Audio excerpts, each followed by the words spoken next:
नमस्कार दोस्तों, Vishal Sharma the legal headlines में आज एक नई वीडियो के साथ में आप लोगों का फिर बहुत बहुत स्वागत करता हूं। दोस्तों, जैसा कि आप लोगों को मालूम है, समय समय पर मैं आप लोगों के बीच में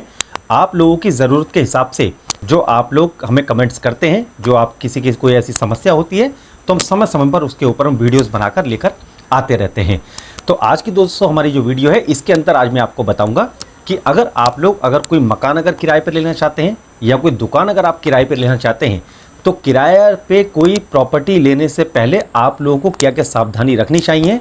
और उसमें आप लोग अगर ऐसी इस प्रकार की जो सावधानी रखेंगे जो मैं आपको बताऊंगा, तो भविष्य में दोस्तों आप लोगों को किसी प्रकार की कोई परेशानी का सामना नहीं करना पड़ेगा और किराएदार में और मकान मालिक के बीच में किसी भी प्रकार का भी कोई डिस्प्यूट भविष्य में पैदा नहीं होगा। तो आइए दोस्तों शुरुआत करते हैं। देखिए,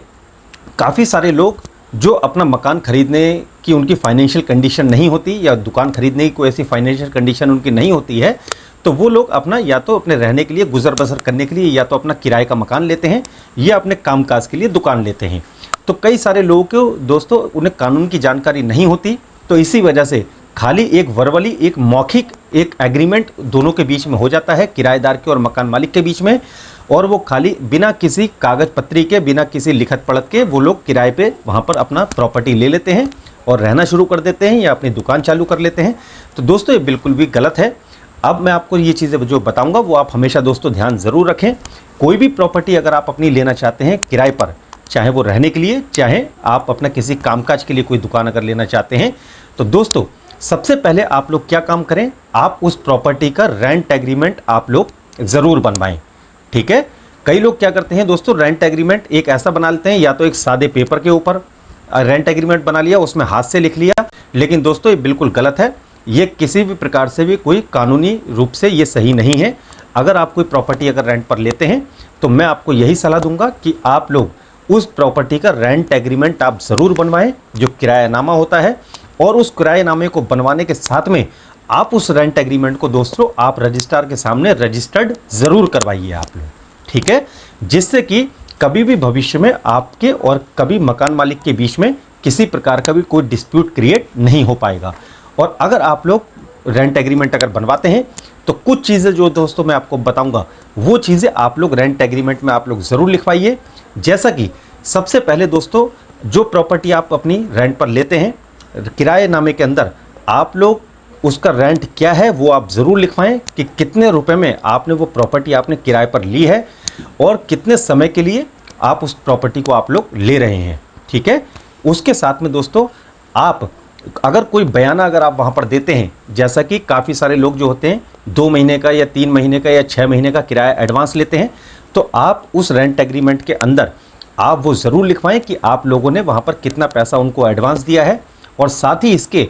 वो क्या क्या सुविधा उस प्रॉपर्टी के अंदर वो आपको देंगे। ठीक है, अगर उसके अंदर कोई लिफ्ट है या पार्किंग है, वो जो फैसिलिटी आपको मिलेगी, वो सारी चीज़ें दोस्तों आप रेंट एग्रीमेंट के अंदर आप ज़रूर लिखवाएं कि जो प्रॉपर्टी आप रेंट पर ले रहे हैं उसमें मकान मालिक आपको उस किराए के अंदर किस किस प्रकार की सुविधाएं आपको प्रोवाइड करेंगे। ठीक है, और साथ ही इसके दोस्तों उस रेंट एग्रीमेंट के अंदर